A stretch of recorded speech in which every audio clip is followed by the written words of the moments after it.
Are you mentally prepared to have that huge X on your back all season long where everybody is going to be coming for you?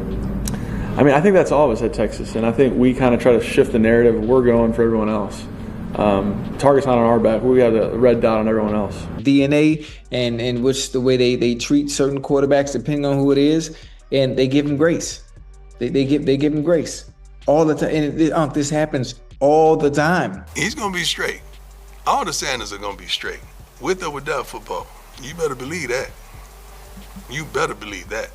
I take care of mine. Yo, the NFL does not want Shedeur Sanders to be the face of football. And now it's becoming as clear as day that this goes deeper than football. Let's just say that if Shedeur was raised by a single mother, they would have embraced him. To be a black man and raise a successful son is not the thing they want to promote. And Deion Sanders, he sees it. He's been trying to take the high road and ignore the obvious bias, but he's had about enough. See, the league and the media machine are already setting up a plan to crown Arch Manning as the next golden boy, while Shedeur has to fight for every ounce of respect he's already earned. Think about it. Arch just had a shaky season opener at Texas and finished the 14-7 loss to Ohio State with 170 passing yards, 1 touchdown, and 1 interception. But the analysts and the media are already making excuses for him left and right. Meanwhile, Shedeur can throw for over 4,000 yards, make 37 touchdowns, and the same analysts were saying he's overrated and doesn't deserve his spot. There's clearly a narrative being pushed, and it's that the NFL is trying to control who becomes the face of the next generation. Arch Manning,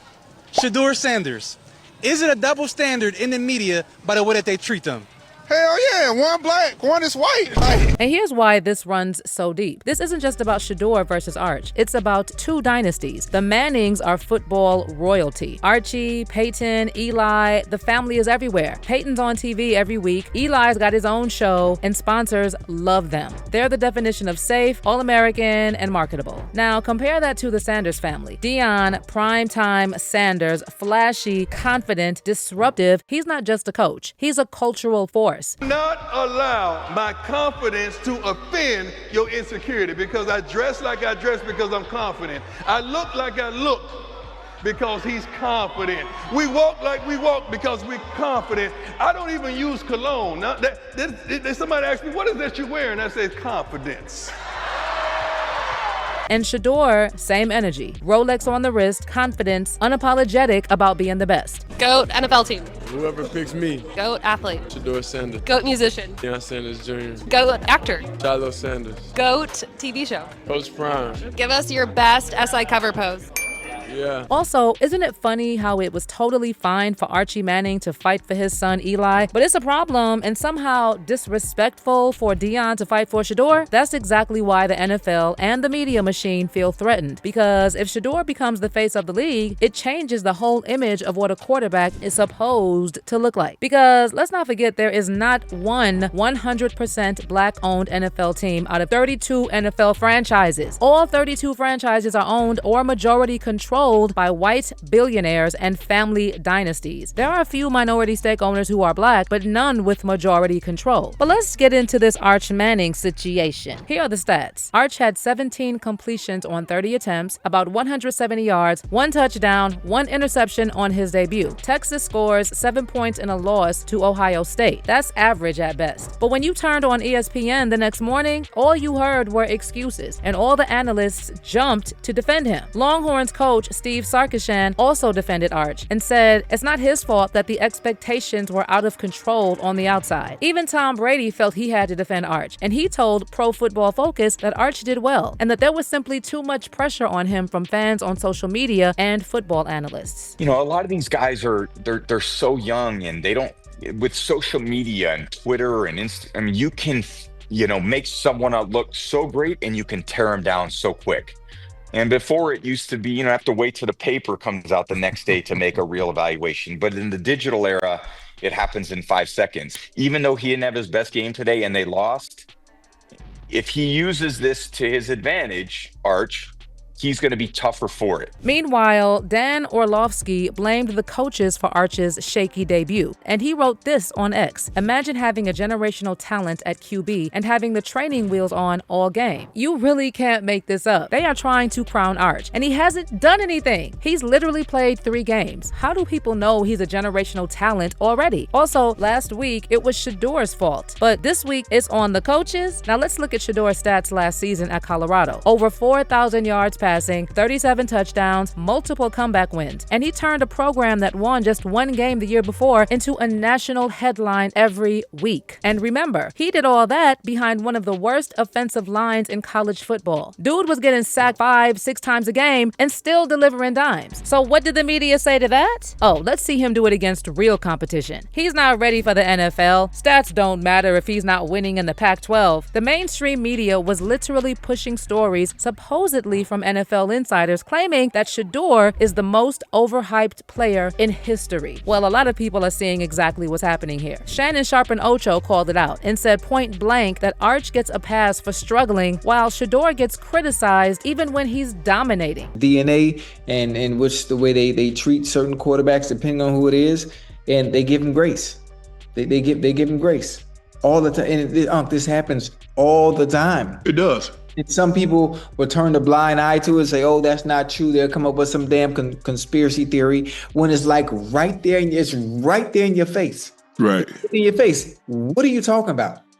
Yes, they're going to continue to make excuses for. Ryan Clark also pushed back on the double standard, and he said straight up that Arch Manning is not what they're trying to make him out to be. Ryan wrote, Arch Manning is not a generational talent. People placed expectations on him without any evidence. He's not Trevor Lawrence or Caleb Williams, who beat out returning starters as freshmen. Instead, Arch sat being a 7th-round pick for 2 years. He's a good player who will be very good, but let him earn it. Arch has never faced top-level competition. He didn't play high-level ball in Louisiana, nor did he compete in the high school QB circuit. So it'll take time, and that's okay. Now, as for this narrative that the Browns are intentionally sabotaging Shedeur, Browns head coach Kevin Stefanski denied the allegations and said he's putting as much effort into Shedeur's development as he would in any other rookie.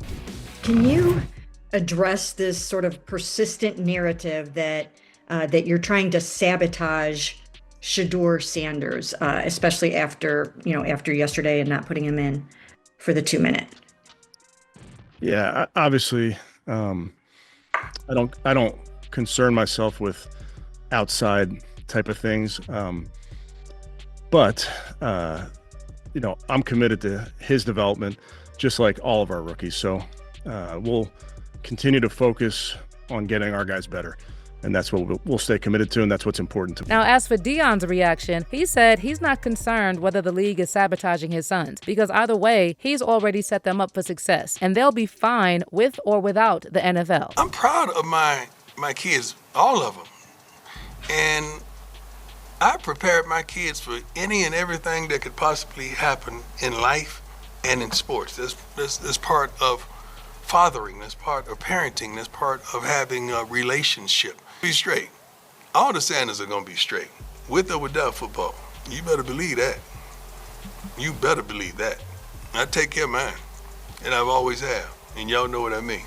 You better believe that. Now, what Deion's saying is, you don't control us. My sons don't need your approval. They don't need the NFL machine to survive. They're already good, financially, culturally, legacy-wise. If you want stars, you need them more than they need you. And that right there, that's why the NFL feels threatened. Because the Mannings, they play ball with the system. They fit the mold. They smile for the sponsors. They're easy for the league to sell. But the Sanders family, they're loud. They're unapologetic. And they don't bow down to anybody. When Deion says they'll be good with or without football, that's him saying, you can't hold this over us. You can't dangle contracts or endorsements to keep us quiet. We already got wealth, fame, and power outside of your little club. And you know those owners don't like that type of talk. They want black players who play their game, who owe the system everything. But Shedeur doesn't owe them. He's not desperate. He doesn't need to grovel or kiss rings. He's stepping into the league already bigger than most rookies will ever be. Now, the NFL doesn't just want good players. They want safe players, quarterbacks especially. The QB is the face of the franchise, the guy guy on the posters, the one they put in every State Farm or Gatorade ad. Now ask yourself, who do the corporations feel safer with? Arch Manning, football royalty, comes from the Manning dynasty that has been attached to the NFL for decades. Peyton and Eli are already on ESPN, selling products, doing commercials, smiling for every sponsor in sight. Arch is a ready-made brand extension. He doesn't even have to be great yet. The family name is worth millions. Meanwhile, Shedeur Sanders is a black quarterback, confident, flashy, unapologetic on social media, the son of a father who has openly criticized and challenged the football establishment. Culturally, Shedeur represents hip-hop, independence, and a new kind of quarterback swagger. And that's the stuff that makes corporate America nervous. So it's not just about stats. It's about who fits the face of the league mold in the eyes of advertisers and executives. And yes, we have to talk about race here, because history doesn't lie. Every time a black quarterback comes along who doesn't fit the quiet, humble, just be happy to be here stereotype, the media drags them. Cam Newton, Lamar Jackson, Colin Kaepernick, they all felt that. Meanwhile, white quarterbacks with far less success, guys like Tim Tebow, Johnny Manziel, and now Arch Manning, get chance after chance after chance, hype after hype after hype, even when the results don't match the narrative. That's not a coincidence. That's systemic. The NFL is obsessed with keeping the quarterback position the most visible, most marketable role aligned with a certain look. Clean cut, safe, preferably white. That's why Arch gets every benefit of the doubt. And let's circle back to Deion's quote. The Sanders are going to be okay with or without football. That independence is what really threatens the system, because Shedeur is breaking the stereotype of needing the NFL's approval to succeed, and fans are noticing it too. Someone on X wrote, "One thing white America can't stand is a strong black man raising strong black men." If you pay close attention to the comments and negative reviews, the Sanders family hate comes from white America. And someone else said, "This is the unwritten truth. The hate for the Sanders family is wild. We're watching a public buck-breaking attempt, a strong black father and his confident son being punished for not bowing down. When they do it, it's bold. When we do it, it's a problem." Archie Manning openly controlled his sons' careers, told NFL teams where they wouldn't play, and was praised for it. His sons were labeled smart, prepared, and their draft stock went up. But Coach Prime and Shedeur? Coach Prime's called overbearing. Shedeur's labeled cocky. Suddenly, a top 10 pick isn't even a first rounder. New York Giants, NFL owners, media. What's the difference between the Mannings and the Sanders? Well, now let me know what you think the difference is. Is it just about who's the better player? Or is it racism and collusion? Drop your comments below. And as always, I'll catch you in the next video.